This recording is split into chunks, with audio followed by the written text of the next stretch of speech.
विद्यार्थी मित्रों, मां सरस्वती शिशुकुंज शाळा परिवार आपનું हार्दिक स्वागत करे छे। चलो विद्यार्थी मित्रों, અત્યાર સુધી આપણે પહેલા સત્રમાં તમે હિન્દી ભણતા હતા, બરાબર? તમને પૂર્વિકા મેડમ ભણાવતા હતા, પરંતુ હવે આ સત્ર 2 માં અમુક કારણોસર આ સત્રમાં હિન્દી હું તમને ભણાવીશ, એટલે કે હું ધોરણ 2 આજથી આપણે ધોરણ 6 માં હિન્દી હું તમને શીખવીશ। અત્યાર સુધી તમે ઘણું બધું શીખી ગયા। આજે આપણે સત્ર 2 એની અંદર શું શીખીશું? એકમ 1 इतनी शक्ति हमें देना दाता એના વિશે આજે આપણે શીખવાના છે। હવે તમે દિવાળી હોમવર્ક મેડમે આપ્યું હતું, હા તમે કર્યું હશે અને સમયસર મેડમને મોકલી પણ આપી હશે। તો હવે આપણે આજથી નવા સત્રનું ભણવાનું શરૂ કરી રહ્યા છીએ। ચલો ચોપડીની અંદર એકમ 1 છે इतनी शक्ति हमें देना दाता। હવે એનો સાહિત્ય પ્રકાર શું છે? इतनी शक्ति हमें देना दाता એનો સાહિત્ય પ્રકાર શું છે ખબર છે તમને? આ કાવ્ય કેવું છે? આ કાવ્ય છે તો એ કેવું છે? પ્રાર્થના પ્રકાર છે। કેવું છે સાહિત્ય? પ્રાર્થના પ્રકાર, બરાબર છે? હા, હવે જો એની અંદર કે ઉપર તમને એક પ્રસ્તાવના આપી છે, એ પ્રાસ્તાવિકતા હવે આપણે સમજીશું કે આ કાવ્યની અંદર कविए शू कहवा मांग्यु छे, बराबर? यह एक प्रार्थना काव्य है। क्या है? प्रार्थना काव्य, એટલે કે તેનો સાહિત્ય પ્રકાર પ્રાર્થના છે। काव्य में ईश्वर से प्रार्थना की गई है। आ काव्यની અંદર ईश्वर यानी कि भगवान ने प्रार्थना કરવામાં આવી છે कि किसी की परिस्थिति में किसी से कोई भूल न हो, सबका जीवन उदात्त बने, ऐसी मंगल कामना की गई है। किसी के प्रति बैर भावना या बदले की भावना मन में न रखकर सभी का जीवन मधुबन बने, ऐसी भावना व्यक्त की गई है। હવે આ જે કવિતા છે એની અંદર કવિએ ભગવાનને એટલે કે ઈશ્વરને પ્રાર્થના કરી છે। કેવી પ્રાર્થના કરી છે? કે કોઈ પણ પરિસ્થિતિમાં અમારાથી કોઈની સામે કોઈથી કોઈ પણ ભૂલ ન થાય, અને કોઈ પણ ભૂલ થાય તો ये भूलने सुधारवानो हमें प्रयत्न करें, और किसी भी परिस्थिति में किसी से हमें दुश्मनी नहीं करनी चाहिए, और किसी से दुश्मनी भी हो जाए तो उसी से बदला लेने की भावना हमारे मन में न हो, ऐसी भावना यहाँ व्यक्त की गई है। ये काव्य में क्या कहा गया है कि किसी से हमें बैर यानी कि दुश्मनी नहीं करनी चाहिए, और हो भी जाए तो उसी से बदला लेने की भावना हमारे मन में नहीं होनी चाहिए। तो चलो હવે આપણે આ જે કાવ્ય છે એને હવે હું ગાઈશ। આજે આપણે 3 જ અંતરા શીખવાના છે। એ હું અંતરા ગાઈશ અને તમારે ધ્યાનથી સાંભળવાનું છે અને તમારે પણ ઘરે રહીને ગાવાનું છે। ચલો હવે હું ગાઈશ। જો इतनी शक्ति हमें देना दाता, मन का विश्वास कमजोर होना, हम चले भूल कर भी कोई भूल होना, इतनी शक्ति हमें देना दाता, मन का विश्वास कमजोर होना, दूर अज्ञान के हो अंधेरे, तू हमें ज्ञान की रोशनी दे, हर बुराई से बचते रहे हम, जितनी भी दे बड़ी जिंदगी दे, बैर होना किसी का किसी से, भावना मन में बदले की होना, इतनी शक्ति हमें देना दाता, मन का विश्वास कमजोर होना, हम न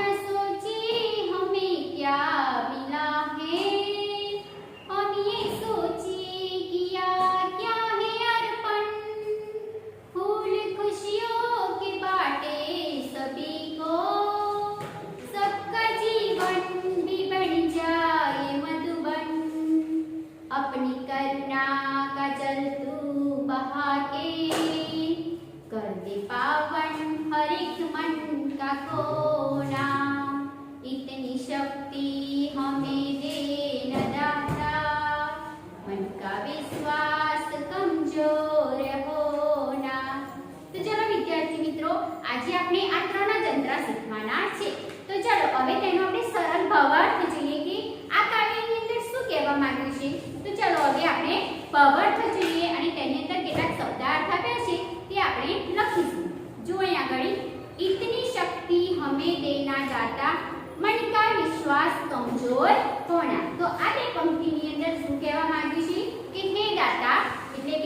ईश्वर, दाता यानी कि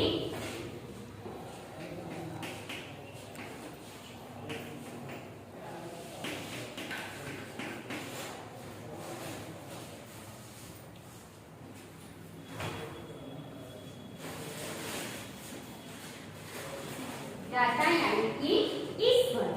हे दाता ईश्वर, तू हमें इतनी शक्ति दे, इतनी ताकत दे, शक्ति यानी कि ताकत, इतनी ताकत दे कि तुम पर मेरे मन का विश्वास कभी कमजोर न हो, कि तू મને એટલી તાકાત આપ હે ભગવાન કે તારા પરનો મારો જે વિશ્વાસ છે તે ક્યારે પણ તૂટે નહીં।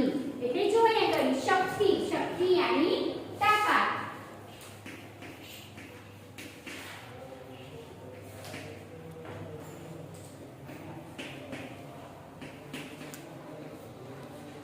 अभी आगे જોઈએ हम चले नेक रास्ते पे, हमसे भूलकर भी कोई भूल हो ना। अभी आ બે पंक्तिની અંદર શું કહેવા માંગ્યું છે कि हमें हमेशा ईमानदारी और अच्छाई के रास्ते पर चले और भूल कर भी कोई गलती न करे, भूल कर भी कोई गलती न करे, इतनी शक्ति तू हमें दे, यानी कि इतनी ताकत तू हमें दे। એટલે શું કહેવા માંગ્યું છે? અમે ईमानदारी અને अच्छाई ના સારા રસ્તા પર અમે ચાલી શકીએ અને ભૂલથી પણ કોઈ પણ ભૂલ અમારાથી ન થાય એવી તું અમને શક્તિ દે। જો અહીંયા આગળ વિશ્વાસ, વિશ્વાસ यानी ભરોસા,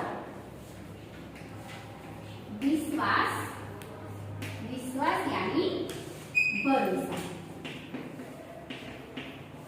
अब दूसरा है नेक, नेक यानी ईमानदार।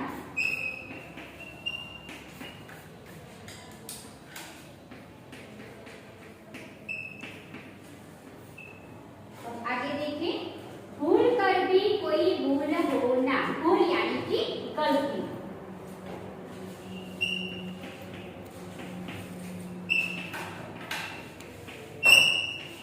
जो विद्यार्थी मित्रों आ पंक्तिनी अंदर આપણને શું કહેવા માંગે છે કે હે ભગવાન, હે ઈશ્વર, હે દાતા, તું અમને એટલી તાકાત આપ કે તારા પરનો જે અમારો અતૂટ વિશ્વાસ છે એ ક્યારેય પણ કમજોર બને નહીં અને અમને તું એવી શક્તિ અને એવી તાકાત આપ કે અમે હંમેશા ईमानदारी और अच्छाई के रास्ते पर चल सके और भूल कर भी हमसे कोई गलती भी न हो। अब दूसरी पंक्ति देखें, दूर अज्ञान के हो अंधेरे, अंधेरे यानी कि अंधेरा, तू हमें ज्ञान की रोशनी दे, हर बुराई से बचते रहे हम, जितनी भी दे भली जिंदगी दे। હવે શું કહેવા માંગે છે કે હે ઈશ્વર, दूर अज्ञान के हो अंधेरे, तू हमें ज्ञान की रोशनी दे। हे ईश्वर, तू हमें ज्ञान का प्रकाश दे जिससे हमारे अज्ञान का अंधेरा दूर हो। એટલે શું કહેવા માંગે છે કે હે ભગવાન, તું અમને જ્ઞાનનો પ્રકાશ આપ કે જેથી અમારા અંદર જે અજ્ઞાનનું અંધારું છે તે અંધારું દૂર થાય। હવે શું કહેવા માંગે છે? હર बुराई से बचते रहे हम, जितनी भी दे भली जिंदगी दे। हर बुराई से बचते रहे, तू हमें जितनी भी जिंदगी दे वह भलाई से भरी हो, ऐसी जिंदगी दे हमें। कैसी जिंदगी दे? भलाई से भरी हो। हमें हर बुराई से बचते रहे, हमें हर बुराई से तू बचाता रहे और जितनी भी तू हमें जिंदगी देता है वह जिंदगी तू कैसी दे? वह जिंदगी हमारी भलाई से भरी हो, ऐसी दे। बैर होना किसी का किसी से, भावना मन में बदले की होना। बैर यानी कि दुश्मनी, अभी मैंने आगे आपको बताया। बैर होना किसी का किसी से, हमें किसी से किसी की दुश्मनी नहीं होनी चाहिए। जो हम में से किसी की किसी से दुश्मनी न हो, और अगर हो भी जाए तो हमारे मन में उसका बदला लेने की भावना न हो। बैर होना किसी का किसी से यानी कि हम में से किसी की किसी से दुश्मनी न हो, भावना मन में बदले की न हो, और अगर हो भी जाए दुश्मनी तो उससे बदला लेने की भावना हमारे मन में न हो। ऐसा कवि ने यहाँ कहा है। देखो यहाँ अंधेरे,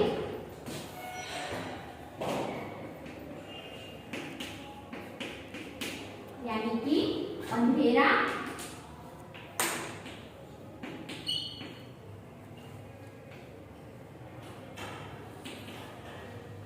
फिर आगे बैर, भली यानी अच्छा और बैर यानी दुश्मन।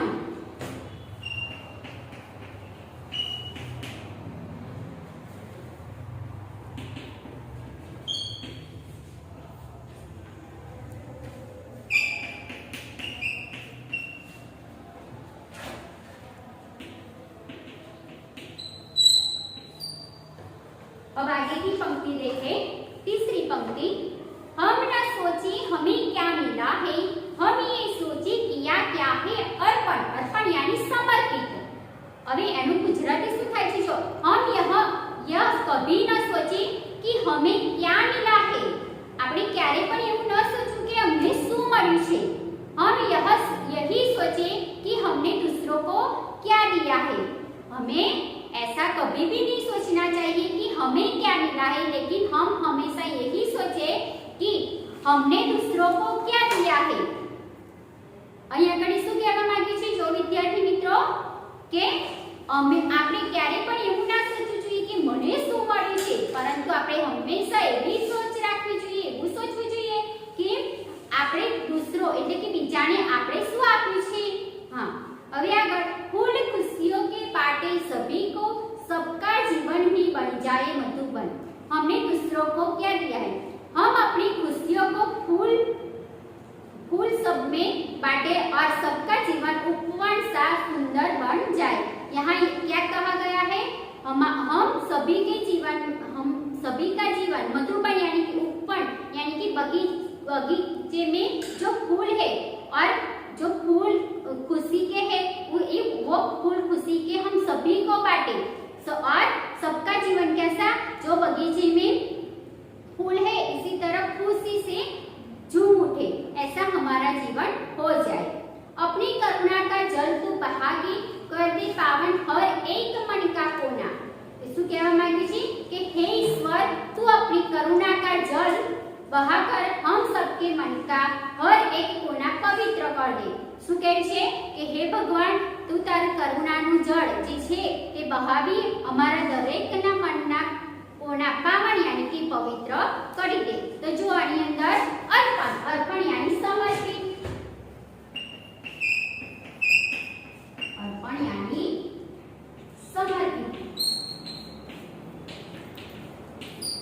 आगे देखें, मधुबन, मधुबन यानी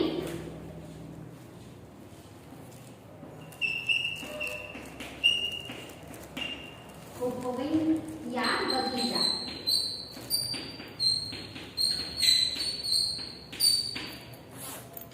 पावन, पावन यानी पवित्र।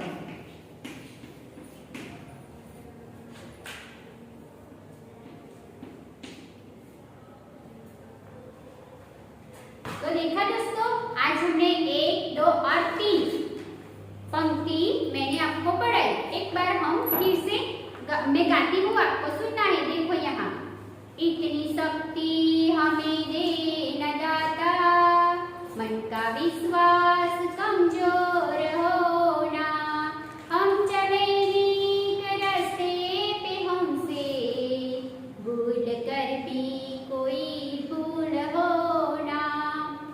इतनी शक्ति हमें दे न दाता, मन का विश्वास कमजोर होना, दूर अज्ञान के हो अंधेरे, तू हमें ज्ञान की रोशनी दे, हर बुराई से बचते रहे हम, जितनी भी दे भली जिंदगी दे, बैर होना किसी का किसी से, भावना मन में बदले की होना, इतनी शक्ति हमें दे न दाता, मन का विश्वास कमजोर होना।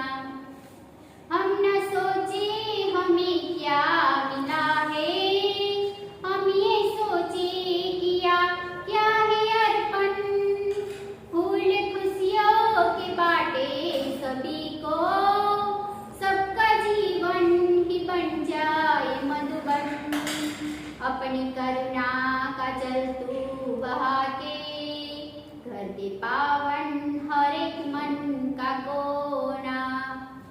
इतनी शक्ति हमें दे न दाता, मन का विश्वास कमजोर होना।